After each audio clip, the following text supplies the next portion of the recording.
Hello दोस्तों, आपका स्वागत है हमारे चैनल पे कॉम्पिटिटिव क्लासेस ज्ञान निकेतन में। मैं आपका दोस्त आपके अपने चैनल पे हार्दिक अभिनंदन करता हूं, हार्दिक स्वागत करता हूं। आज एक नए सेशन का स्टार्ट करने वाले हैं जिसमें आपका 50 जीके जीएस और करंट अफेयर शामिल किया गया है। आप किसी भी कॉम्पिटिटिव एग्जाम की तैयारी कर रहे हैं तो आपके लिए ये ज़्यादा महत्वपूर्ण होगा। ठीक है, तो हमारे चैनल पे आए हैं तो हमारे चैनल को सब्सक्राइब कीजिए और लाइक कीजिए, और इसी तरह से जो है हमारे क्वेश्चन आपको मिलेंगे। ठीक है, तो देखते हैं आज का हम क्या अच्छा कर सकते हैं इस सेशन से। ठीक है, तो चलिए आज को क्वेश्चन का question number first, question number 1 देखते हैं। क्वेश्चन जो कि मोस्ट इंपॉर्टेंट है, देख लीजिए। ठीक है,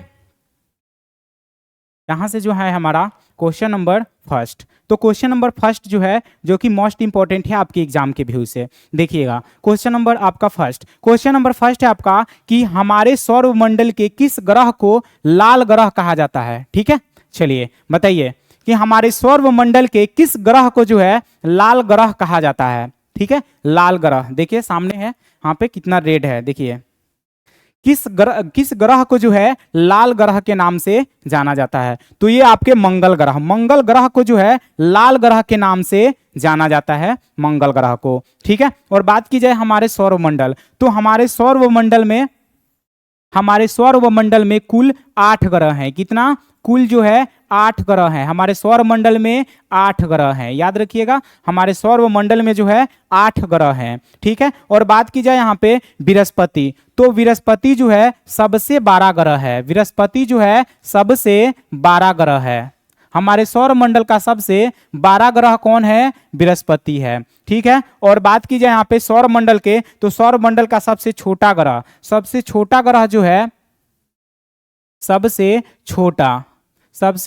छोटा ग्रह जो है आपका बुध है। क्या है? बुध जो है हमारे सौरमंडल का सबसे छोटा ग्रह है। ठीक है, चलिए, और बात की जाए यहाँ पे पृथ्वी, तो पृथ्वी जो है सौरमंडल की जुड़वा बहन कहलाती है। शुक्र की जो है, शुक्र का जो आकृति और समान आकृति जो है पृथ्वी से मिलता जुलता है, इसलिए इसे जुड़वा बहन भी कहा जाता है। ठीक है, जुड़वा बहन। ठीक है, पृथ्वी की जो है जुड़वा बहन कहा जाता है, याद रखिएगा। क्वेश्चन पूछता है तो पृथ्वी की जुड़वा बहन, पृथ्वी की जुड़वा बहन पृथ्वी की जुड़वा बहन जो है वो शुक्र को कहा जाता है। ठीक है, चलिए क्वेश्चन नंबर 2, क्वेश्चन नंबर आपका 2 है, देखिए मोस्ट इंपॉर्टेंट है, ध्यान दीजिएगा।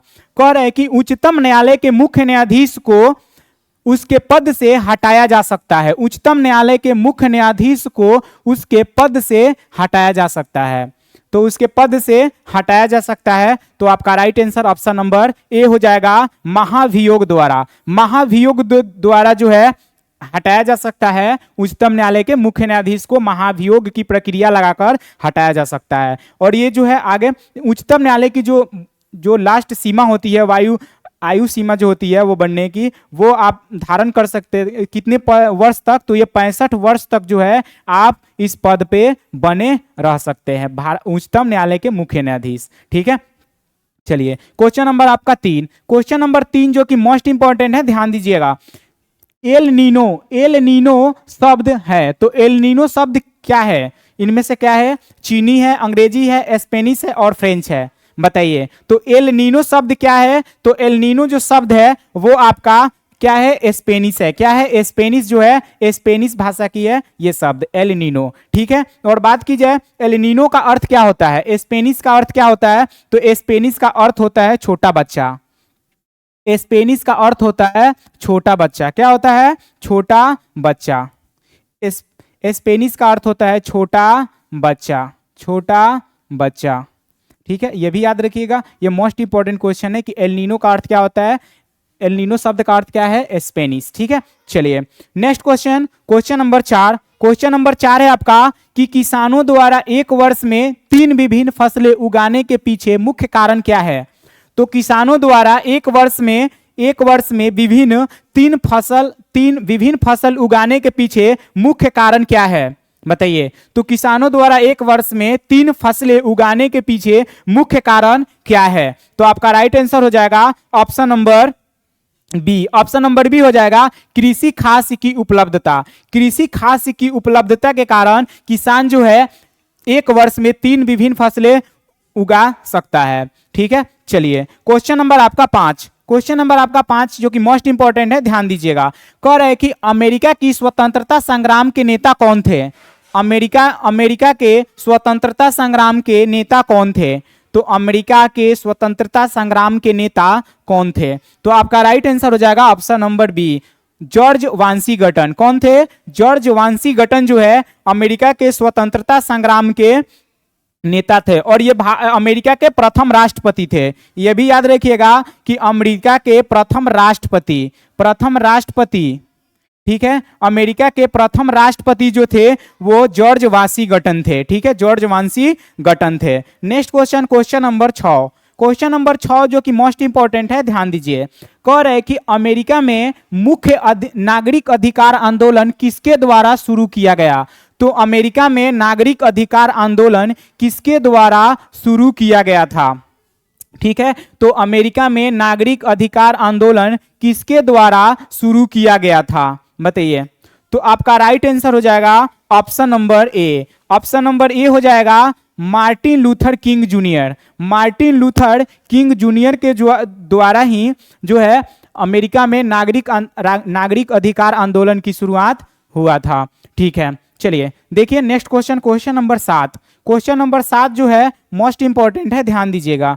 कह रहे कि किसे फॉरेस्ट मैन ऑफ इंडिया कहा जाता है? मोस्ट इंपॉर्टेंट क्वेश्चन है, ध्यान दीजिएगा।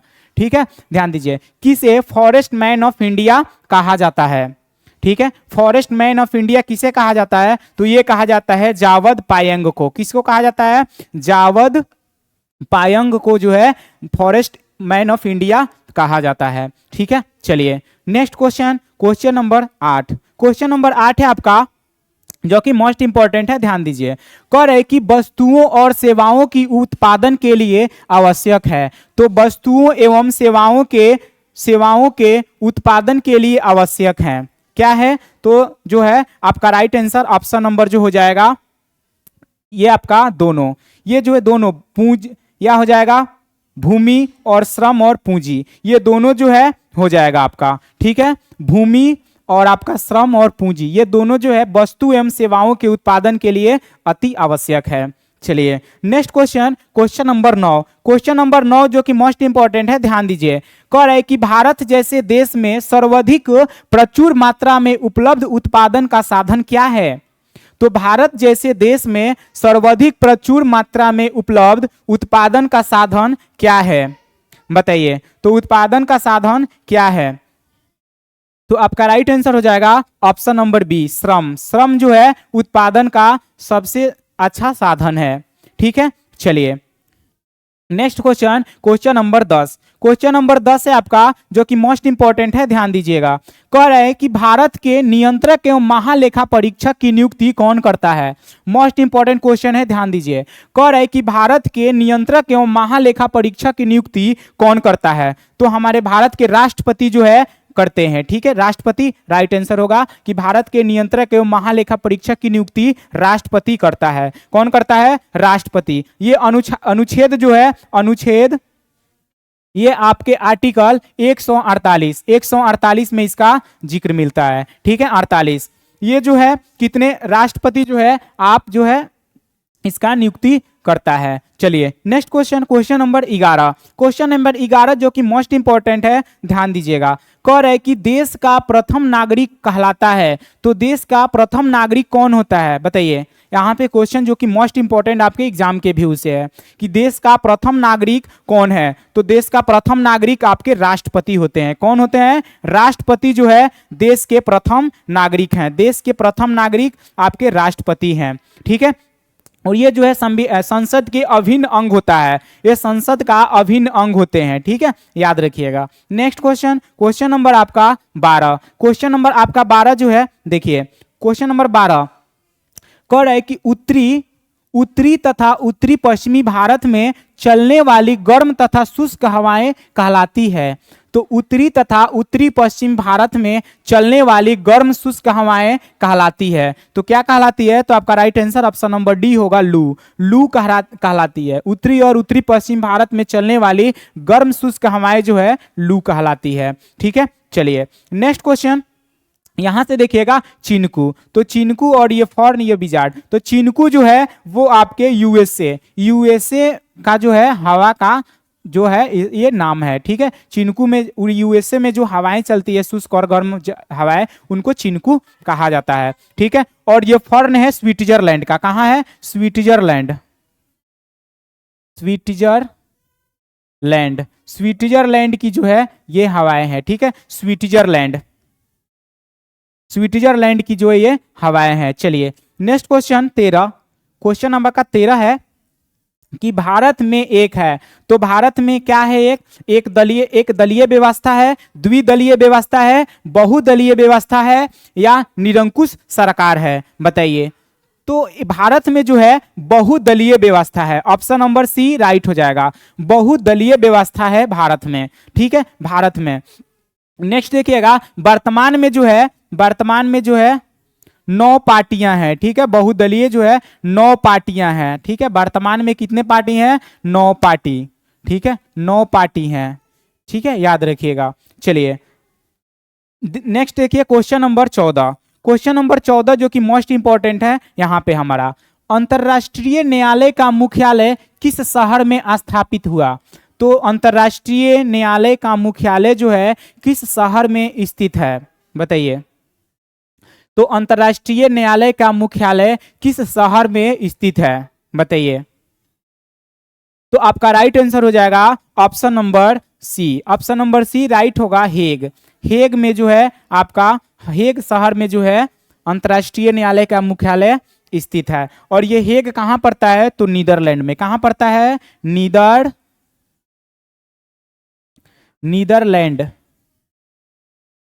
नीदरलैंड में, ठीक है। चलिए नेक्स्ट क्वेश्चन, क्वेश्चन नंबर आपका 15, क्वेश्चन नंबर आपका 15 है कि बस्तर आंदोलन में किसकी भूमिका प्रमुख थी? बताइए, जो कि मोस्ट इंपॉर्टेंट है आपके एग्जाम के व्यू से। बस्तर आंदोलन में किसकी भूमिका प्रमुख थी? बस्तर आंदोलन में किसकी भूमिका प्रमुख थी? तो आपका राइट आंसर हो जाएगा ऑप्शन नंबर ए, गुंडाधर की जो है बस्तर आंदोलन में प्रमुख भूमिका थी, ठीक है। चलिए क्वेश्चन नंबर 16, क्वेश्चन 16 है आपका कि मयूरभंज खाने किसके लिए जाना जाता है? तो मयूरभंज जो खान है वो किसके लिए जानी जाती है? किसके लिए जानी जाती है? बताइए। तो मयूरभंज जो खान है वो लौह अयस्क के लिए जानी जाती है। किसके लिए जानी जाती है? लौह अयस्क के लिए जानी जाती है मयूरभंज की खानें। और ये कहाँ है? तो ये जो है आपका मयूरभंज की खान कहाँ है? तो ये आपका उड़ीसा में है। कहाँ पे? उड़ीसा में। कहाँ पे है? उड़ीसा राज्य में है, ठीक है। उड़ीसा राज्य में जो है स्थित है। याद रखिएगा मयूरभंज की खानें कहाँ है? उड़ीसा में है। और ये किसके लिए प्रसिद्ध है? तो लौह अयस्क के लिए ये हाँ प्रसिद्ध है। चलिए नेक्स्ट क्वेश्चन, क्वेश्चन नंबर आपका 17, क्वेश्चन जो 17 जो कि मोस्ट इंपॉर्टेंट है, ध्यान दीजिएगा। क्वेश्चन है आपका कि भारत की जलवायु है, तो भारत की जलवायु क्या है? बताइए। भारत की जलवायु क्या है? तो भारत की जलवायु जो है उष्णकटिबंधीय मानसून है, ठीक है। याद रखिएगा जो है उष्णकटिबंधीय मानसून है, ठीक है। और यहां पे देखा जाए मानसून, तो मानसून सबसे पहले किस राज्य में आता है? बताइए। तो मानसून जो है किस राज्य में आता है? तो केरल में। केरल में जो है सबसे पहले मानसून आता है, ठीक है। मानसून जो है मानसून सबसे पहले किस राज्य में आता है? तो ये हमारा आता है केरल राज्य में, ठीक है। और बात की जाए यहाँ पे केरल राज्य में मानसून सबसे पहले आता है। और मानसून शब्द क्या है? तो मानसून शब्द कैसा है? तो मानसून शब्द जो है एक अरबी भाषा है। क्या है? अरबी भाषा है। क्या है? अरबी भाषा। अरबी भाषा ये है, ठीक है। अरबी भाषा है मानसून, ठीक है। ये पूछता है आपके एग्जाम में, ठीक है, ध्यान दीजिएगा। Next question, question number 18, question number 18 है कि राजेंद्र सेतु किस नदी पर स्थित है? राजेंद्र सेतु जो है वो किस नदी पे स्थित है? बताइए। तो इसका right answer option number A हो जाएगा, गंगा नदी। गंगा नदी पे जो है स्थित है राजेंद्र सेतु जो है वो किस नदी पे है? तो ये गंगा नदी पे है। इसकी स्थापना कब हुई थी? तो 1900 जो है 59 में, 1959 में जो है 1959 में जो है इसकी स्थापना हुई थी। ठीक है, याद रखिएगा। चलिए नेक्स्ट क्वेश्चन, इसके जो है ये इसकी उद्घाटन जो है जवाहरलाल नेहरू ने की थी। ठीक है, इन जवाहरलाल नेहरू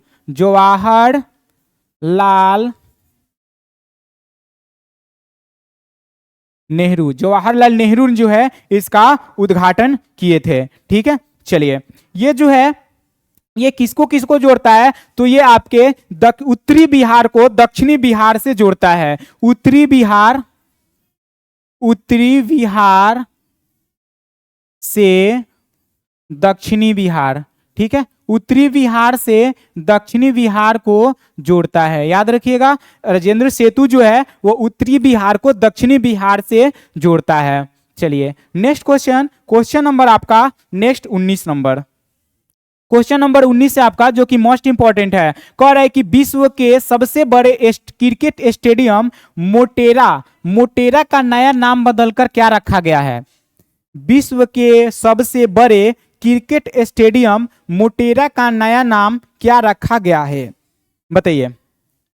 तो इसका राइट आंसर हो जाएगा option number C. Option number C हो जाएगा नरेंद्र मोदी स्टेडियम। नरेंद्र मोदी स्टेडियम जो है ये विश्व का सबसे बड़े क्रिकेट स्टेडियम है। ये कहाँ है, तो अहमदाबाद में है। कहाँ पे है, अहमदाबाद में।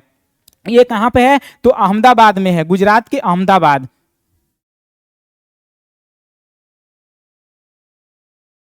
अहमदाबाद में ये पड़ता है। ठीक है, गुजरात के अहमदाबाद में।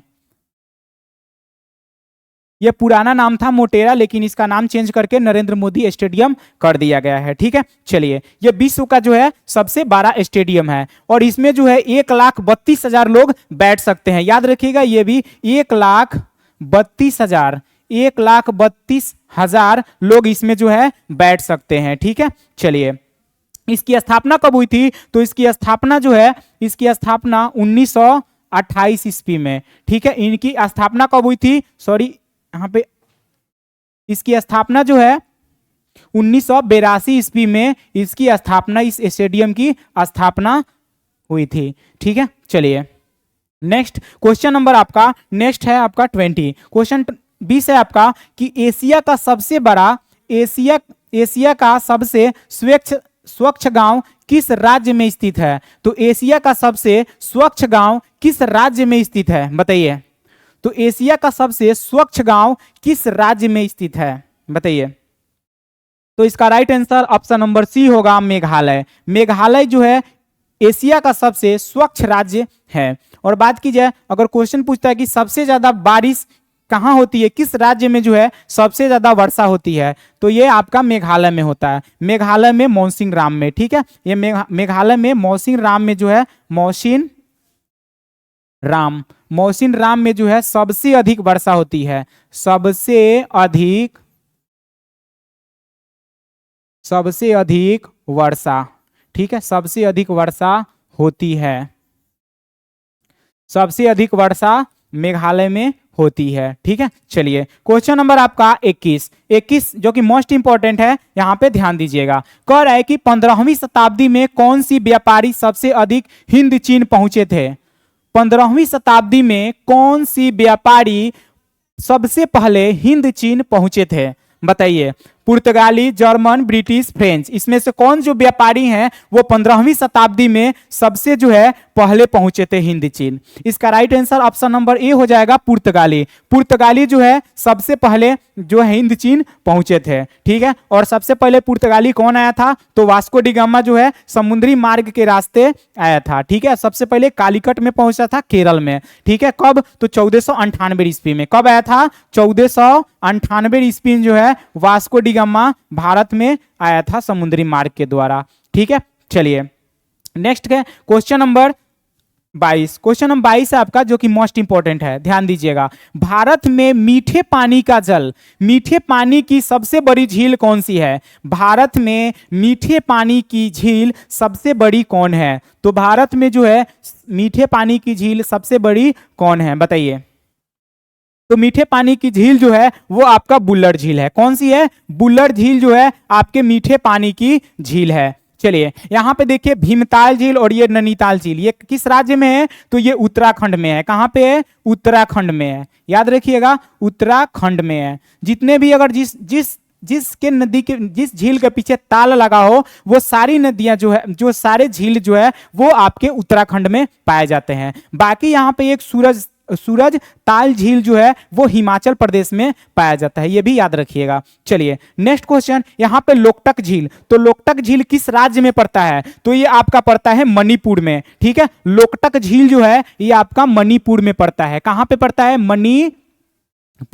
मणिपुर में जो है आपका ये लोकटक झील पड़ता है। लोकटक झील जो है मणिपुर में पड़ता है। चलिए नेक्स्ट क्वेश्चन, ये बुल्लर झील किस राज्य में है? तो जम्मू कश्मीर, याद रखिएगा जम्मू कश्मीर।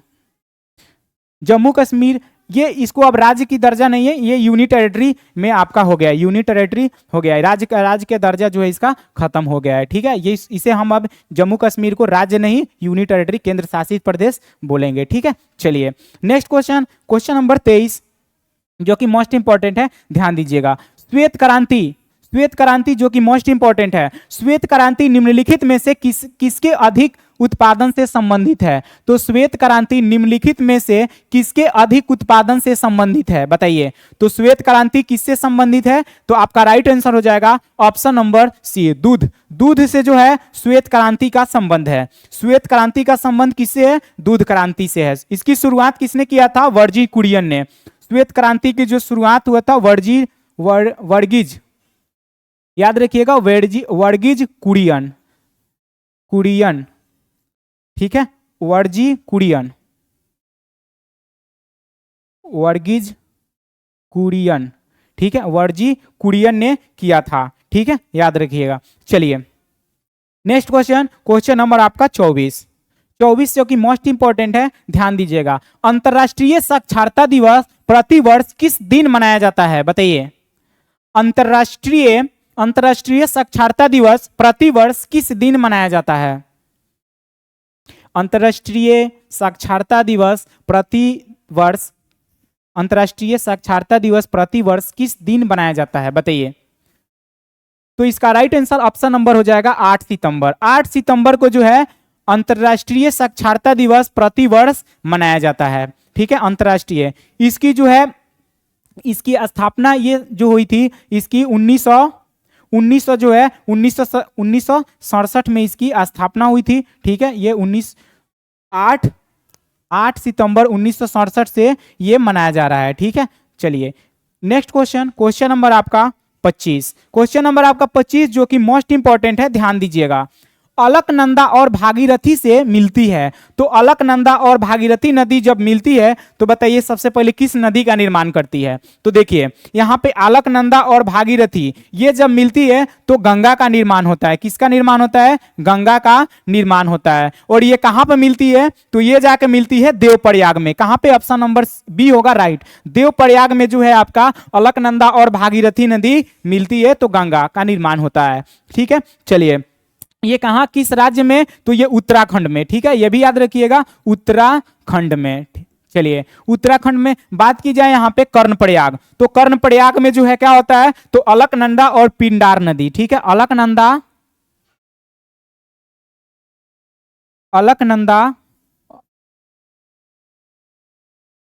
अलकनंदा और यहाँ पे पिंडार नदी। ठीक है, पिंडार नदी, ये आपका पिंडार नदी जब आपस में मिलती है तो यहाँ पे कर्णप्रयाग क्या होता है? कर्णप्रयाग।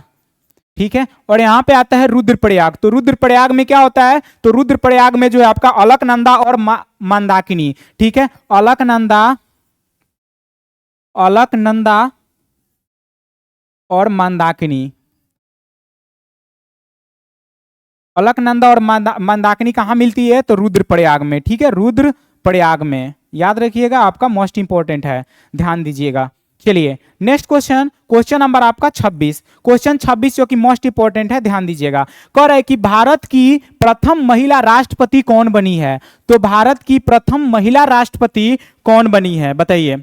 तो भारत की प्रथम महिला राष्ट्रपति कौन बनी है? तो आपका right answer option number B होगा, प्रतिभा पाटिल। प्रतिभा सिंह पाटिल जो है वो भारत के प्रथम महिला राष्ट्रपति बनी हुई है। इनका कार्यकाल जो था वो 2007 से 2012 2007 से जो है 2012, याद रखिएगा इनका कार्यकाल 2007 से 2012 तक इनका कार्यकाल था। ये भारत की प्रथम महिला जो है, ये कार्यकाल लिख दे रहे हैं यहां पे, कार्यकाल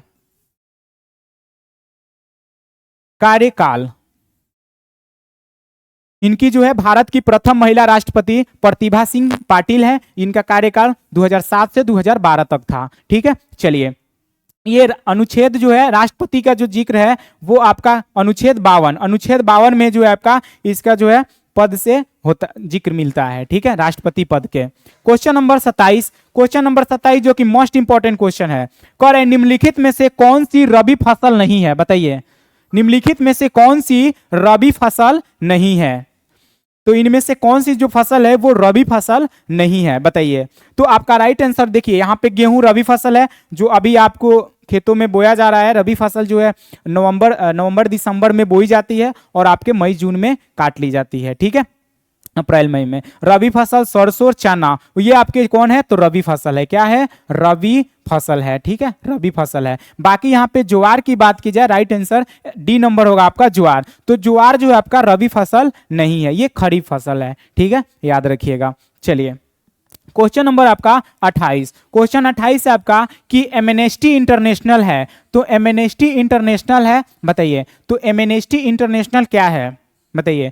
तो एमनेस्टी इंटरनेशनल क्या है? तो ये आपका हो जाएगा मानवाधिकार संगठन। क्या है ये? ऑप्शन नंबर सी राइट होगा, मानवाधिकार संगठन जो है एमनेस्टी इंटरनेशनल है। बात की जाए कि इसकी स्थापना, तो मानो इसकी गठन जो हुआ था 1961 ईस्वी में। कब हुआ था? 1961 ईस्वी में जो है इसका गठन किया गया था। इसका मुख्यालय कहाँ है? तो इसका मुख्यालय जो है आपका लंदन में है। कहाँ पे है? लंदन में जो है आपका इसका मुख्यालय है। ठीक है, चलिए नेक्स्ट क्वेश्चन नंबर आपका 29, क्वेश्चन 29 है आपका कि बारदोली सत्याग्रह में, देखिए बारदोली सत्याग्रह में मुख्य भूमिका किसने निभाई थी? बताइए। तो बारदोली सत्याग्रह में मुख्य भूमिका किसने निभाई थी? बताइए। बारदोली सत्याग्रह में प्रमुख भूमिका जो है, मुख्य भूमिका किसने निभाई थी? बताइए। तो इसका right answer option number A हो जाएगा, वल्लभ भाई पटेल ने। वल्लभ भाई पटेल ने जो है बारदोली सत्याग्रह में मुख्य भूमिका निभाई थी। और इन्होंने जो है बारदोली सरदार की उपाधि बारदोली की महिलाओं ने दी थी। सरदार की उपाधि जो है बारदोली की महिलाओं ने दी थी। ठीक है, चलिए इसकी स्थापना को बारदोली सत्याग्रह, ये इसकी स्थापना कब हुई थी? बारदोली सत्याग्रह 1928 ईस्वी में। कब हुई थी? 1928 ईस्वी में बारदोली सत्याग्रह हुई थी। ठीक है, और ये कहां हुई थी? तो गुजरात में। ये भी याद रखिएगा, गुजरात में आपका हुई थी। चलिए नेक्स्ट क्वेश्चन नंबर आपका 30, क्वेश्चन 30 है आपका। देखिए क्वेश्चन है कि बिस्मिल्लाह खां कौन सा वाद्य यंत्र बजाते थे? बताइए। बिस्मिल्लाह खां जो कि बहुत ही मतलब किस वाद्य यंत्र बजाते थे? बताइए। तो ये जो है शहनाई, ये जो है बिस्मिल्लाह खां शहनाई बजाने में निपुण थे। क्वेश्चन पूछता है कि बिस्मिल्लाह खां किस वाद्य यंत्र से संबंधित है? तो आपका शहनाई से संबंधित है। ठीक है, चलिए तो ये शहनाई से जो है संबंधित है। बात की जाए यहाँ पे इनका जन्म, तो बिस्मिल्लाह खान का जन्म कहाँ हुआ था? तो डुमरांव में हुआ था। कहां पे हुआ था? डुमरांव में। ये जो है बिस्मिल्लाह खान का जो जन्म हुआ था वो आपका डुमरांव में बिहार में हुआ था 1916 ईस्वी में। ठीक है, 1916 ईस्वी में डुमरांव बिहार में इनका जन्म हुआ था। ठीक है, याद रखिएगा जन्म। कभी कभी जन्म भी पूछ लेता है कि बिस्मिल्लाह खान का जन्म कहाँ पे हुआ था? तो डुमरांव बिहार में 1916 ईस्वी में हुआ था। और इन्हें 2001 में भारत रत्न मिला था। याद रखिएगा 2001 में बिस्मिल्लाह खान को जो है भारत रत्न मिला था। भारत रत्न मिला था। क्या मिला था? भारत रत्न इन्हें मिला था।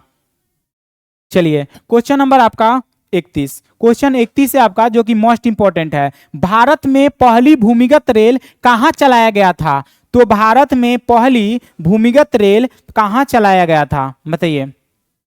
तो भारत में पहली भूमिगत रेल कहाँ चलाया गया था? तो ये आपका right answer option number C होगा, कोलकाता। कोलकाता में जो है पहला भूमिगत रेल चलाया गया था। ठीक है, पहला भूमिगत रेल कोलकाता में चलाया गया था। Next question, question number 32। Question 32 से आपका कि प्रथम विश्व युद्ध का तत्कालिक कारण क्या था? तो प्रथम विश्व युद्ध का तात्कालीन कारण क्या था, बताइए। तो प्रथम विश्व युद्ध का तत्कालीन कारण क्या था, बताइए। तो इसका राइट आंसर हो जाएगा option number B. Option number B था ऑस्ट्रिया के राजकुमार की हत्या। ऑस्ट्रिया के राजकुमार की हत्या जो है वो प्रथम विश्व युद्ध के तत्कालीन कारण था। ठीक है, चलिए क्वेश्चन नंबर आपका 33। क्वेश्चन आपका 33 जो कि मोस्ट इंपॉर्टेंट है, ध्यान दीजिए। कह रहा है कि भारत की प्रथम महिला मुख्य निर्वाचन आयुक्त कौन थी? तो देश की प्रथम महिला मुख्य निर्वाचन आयुक्त कौन थी, बताइए। तो इसका राइट आंसर हो जाएगा option number C, V S Rama Devi. V S Rama Devi जो है वो भारत देश की प्रथम निर्वाचन आयुक्त थी। प्रथम महिला निर्वाचन आयुक्त वी एस रामा देवी थी। ठीक है, ऑप्शन नंबर सी आपका राइट हो जाएगा। ठीक है, और ये आपका निर्वाचन आयोग का अनुच्छेद कितना में मिलता है? तो अनुच्छेद 324 में जो है निर्वाचन आयोग का उल्लेख मिलता है। ठीक है, ध्यान दीजिए। क्वेश्चन नंबर आपका 34। क्वेश्चन 34 है आपका कि संसद के संयुक्त अधिवेशन की अध्यक्षता करता है। तो संसद के संयुक्त अधिवेशन की अध्यक्षता कौन करता है, बताइए। तो संसद के संयुक्त अधिवेशन की अध्यक्षता करता है, तो कौन करता है? तो आपका राइट आंसर हो जाएगा ऑप्शन नंबर बी, लोकसभा का अध्यक्ष। लोकसभा का अध्यक्ष करता है, कौन करता है? लोकसभा का अध्यक्ष करता है। बात की जाए तो ये जो है अनुच्छेद आपका 108 से मिलता है। क्या मिलता है? अनुच्छेद 108। अनुच्छेद 108 से जो है इसकी संसद के संयुक्त अधिवेशन का जिक्र मिलता है, संसद का। ठीक है, नेक्स्ट देखिएगा क्वेश्चन नंबर 35। क्वेश्चन जो कि 35 मोस्ट इंपॉर्टेंट है यहाँ पे हमारा, देखिएगा। क्वेश्चन नंबर 1907 ईस्वी में जमशेद जी टाटा द्वारा टिस्को की स्थापना कहाँ की गई थी, बताइए। 1907 ईस्वी में जमशेद जी टाटा द्वारा टिस्को की स्थापना कहाँ की गई थी, बताइए।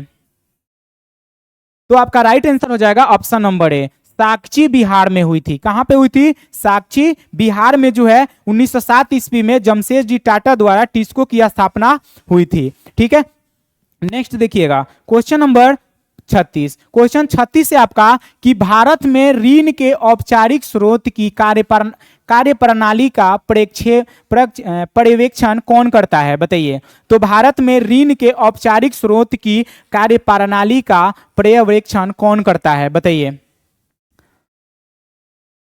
तो आपका राइट आंसर हो जाएगा option number C. Option number C हो जाएगा option number D, sorry option number D हो जाएगा Bharatiya reserve bank. Bharatiya reserve bank जो है भारत के ऋण के औपचारिक स्रोतों की कार्य प्रणाली का पर्यवेक्षण आपका कौन करता है? तो भारतीय रिजर्व बैंक करता है। इसकी स्थापना कब हुई थी? तो इसकी स्थापना 1 अप्रैल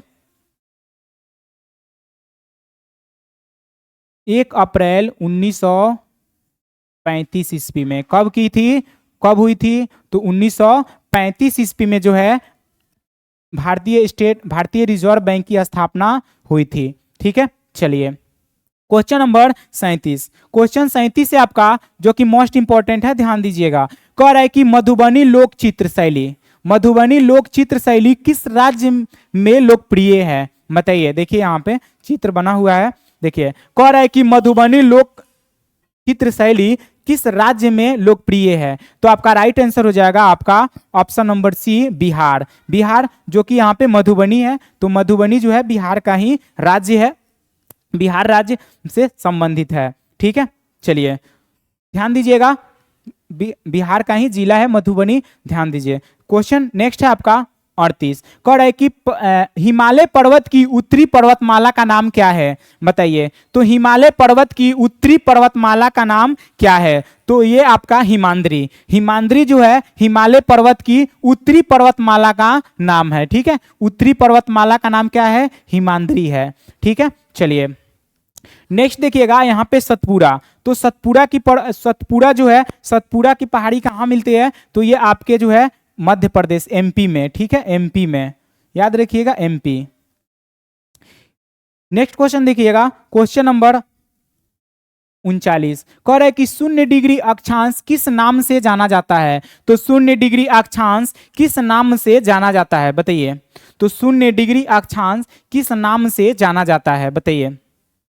तो इसका right answer option number A हो जाएगा, विषुवत रेखा। विषुवत रेखा जानी जाती है 0 डिग्री अक्षांश के नाम से, विषुवत रेखा को जानी जाती है। Question number 40। क्वेश्चन नंबर 40 जो आपका मोस्ट इंपॉर्टेंट है कि जनरल डायर की हत्या किसने की थी, बताइए। जनरल डायर की हत्या किसने की थी, जनरल डायर की हत्या किसने की थी, तो इसका राइट आंसर हो जाएगा ऑप्शन नंबर सी, उधम सिंह। उधम सिंह जो है जनरल डायर की हत्या की थी उधम सिंह ने। क्वेश्चन नंबर देखिए, यहां से हमने 40 क्वेश्चन जीके जीएस का डिस्कस किया है, यहां से हम 10 क्वेश्चन करेंट अफेयर से लिए हैं, आप देखिए। और नेक्स्ट आगे देखिए, क्वेश्चन नंबर आपका 41। 41 जो कि देखिए मोस्ट इंपॉर्टेंट आपका क्वेश्चन बन रहा है एग्जाम के व्यू से, ठीक है। चलिए क्वेश्चन नंबर आपका 41 जो है मोस्ट इंपॉर्टेंट है आपके एग्जाम के। कह रहा है कि गुरु शंकराचार्य की 108 गुरु शंकराचार्य की 108 फीट की स्टैच्यू ऑफ वेनिस का अनावरण किस राज्य में किया गया है। फिर से क्वेश्चन पढ़ रहे हैं कि आदि गुरु शंकराचार्य की 108 फीट की स्टैच्यू ऑफ वेनिस का अनावरण किस राज्य में किया गया है, बताइए। तो इसका राइट आंसर हो जाएगा option number D. Option number D आपका हो जाएगा मध्य प्रदेश। मध्य प्रदेश में जो है आदि गुरु शंकराचार्य की 108 फीट की जो है स्टैच्यू ऑफ वेनिस की मूर्ति है, ठीक है। चलिए बात नेक्स्ट क्वेश्चन, क्वेश्चन नंबर आपका 42। कह रहा है कि नारी शक्ति वंदन अधिनियम के तहत लोकसभा और राज्य विधानसभाओं में महिलाओं के लिए कितने प्रतिशत सीट आरक्षण किया है। तो नारी शक्ति वंदन अधिनियम, ये मोस्ट इंपॉर्टेंट है, ध्यान दीजिएगा। कह रहा है कि नारी शक्ति वंदन अधिनियम के तहत लोकसभा और राज्य विधानसभाओं में महिलाओं के लिए कितने प्रतिशत सीट आरक्षण दिया है। तो कितना प्रतिशत जो है महिलाओं को दिया गया है, तो ये दिया गया है 33%। कितना दिया गया है, 33% महिलाओं को आरक्षण सीट दिया गया है। Question number 43। क्वेश्चन नंबर 43 से आपका देखिए जो कि मोस्ट इंपॉर्टेंट है, एशियन गेम्स 2023 में भारत ने पहला स्वर्ण पदक किस खेल में जीता है। तो एशियन गेम्स 2023 में भारत ने पहला स्वर्ण पदक किस खेल में जीता है, बताइए। तो आपका राइट आंसर हो जाएगा ऑप्शन नंबर सी, निशानेबाजी में। किसमें, तो निशानेबाजी में जो है भारत ने पहला स्वर्ण पदक जीता है। Question number 44। क्वेश्चन 44 जो कि मोस्ट इंपॉर्टेंट है, किस रोग से पीड़ित मरीजों के लिए प्रतिवर्ष 22 सितंबर को दुनिया भर में विश्व गुलाब दिवस मनाया जाता है, ठीक है, याद रखिएगा, विश्व गुलाब दिवस मनाया जाता है।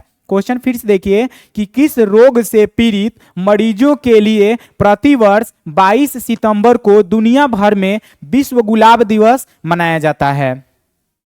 लकवा, कैंसर, यहाँ पे एड्स, टीबी, बताइए कौन सा ऑप्शन होगा। तो इसका right answer B number, cancer. Cancer के जो है के दुनिया भर में जो है मरीजों से पीड़ित रोग प्रतिवर्ष जो है कैंसर के लिए विश्व गुलाब दिवस मनाया जाता है, ठीक है। चलिए क्वेश्चन नंबर 45। क्वेश्चन 45 जो कि मोस्ट इंपॉर्टेंट है, ध्यान दीजिए। बोरलंग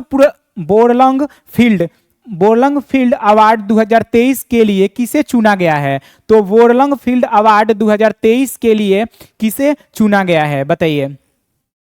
तो बोरलंग फील्ड अवार्ड 2023 के लिए किसे चुना गया है। तो ये चुना गया है स्वाति नायक को। किसको चुना गया है, स्वाति नायक को चुना गया है, ठीक है। चलिए क्वेश्चन नंबर आपका 46, जो आपके 46 जो है मोस्ट इंपॉर्टेंट क्वेश्चन है, ध्यान दीजिएगा। कह रहा है कि किस राज्य में स्थित होयसला मंदिर, देखिए यहाँ पे होयसला मंदिर यहाँ पे बना हुआ है, ठीक है। होयसला मंदिर यूनेस्को की वर्ल्ड हेरिटेज साइट में भारत का 42वां स्थल बना है। किस राज्य में स्थित होयसला मंदिर यूनेस्को की वर्ल्ड हेरिटेज साइट में भारत का 42वां स्थल बना है? तो आपका right answer option number B होगा, कर्नाटक। कर्नाटक में जो है होयसला मंदिर जो है यूनेस्को की वर्ल्ड हेरिटेज साइट में भारत का 42वां स्थल बना है, ठीक है। क्वेश्चन ये भी पूछता है कि होयसला मंदिर किस राज्य में स्थित है, तो आप बता दिए कर्नाटक में है, ठीक है, कर्नाटक। चलिए next question, question number 47। Question 47 जो कि मोस्ट इंपॉर्टेंट आपका क्वेश्चन है कि भारत के पुराने संसद भवन का नाम बदलकर क्या रखा गया है? भारत के पुराने संसद भवन का नाम बदलकर क्या रखा गया है, बताइए। तो आपका right answer option number C number हो जाएगा, संविधान सदन। संविधान सदन रखा गया है। क्या रखा गया है? संविधान सदन रखा गया है। पुराने संसद भवन का नाम बदलकर अब संविधान सदन रखा गया है। क्वेश्चन नंबर 48, क्वेश्चन नंबर 48 जो कि मोस्ट इंपॉर्टेंट है, ध्यान दीजिए। कह रहा है कि किस भारतीय स्थल को हाल ही में यूनेस्को की वर्ल्ड हेरिटेज साइट की सूची में शामिल किया गया है? किस भारतीय स्थल को हाल ही में यूनेस्को की वर्ल्ड हेरिटेज साइट की सूची में शामिल किया गया है? बताइए इसका कौन सा आंसर होगा। देखिए तो इसका राइट आंसर हो जाएगा ऑप्शन नंबर सी, शांति निकेतन को। किसको? शांति निकेतन को जो है वर्ल्ड हेरिटेज साइट में यूनेस्को की सूची में शामिल किया गया है। क्वेश्चन पूछता है कि शांति निकेतन की स्थापना किसने किया था? तो रविंद्रनाथ टैगोर ने। किसने? रविंद्रनाथ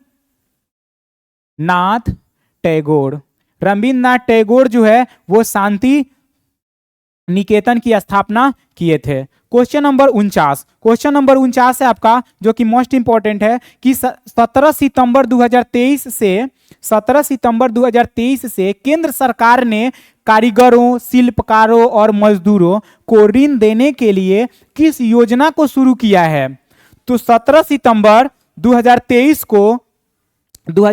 से केंद्र सरकार ने कारीगरों, शिल्पकारों और मजदूरों को ऋण देने के लिए किस योजना को शुरू किया है, बताइए। तो आपका right answer option number B हो जाएगा, पीएम विश्वकर्मा योजना। कौन सा योजना शुरू किया है?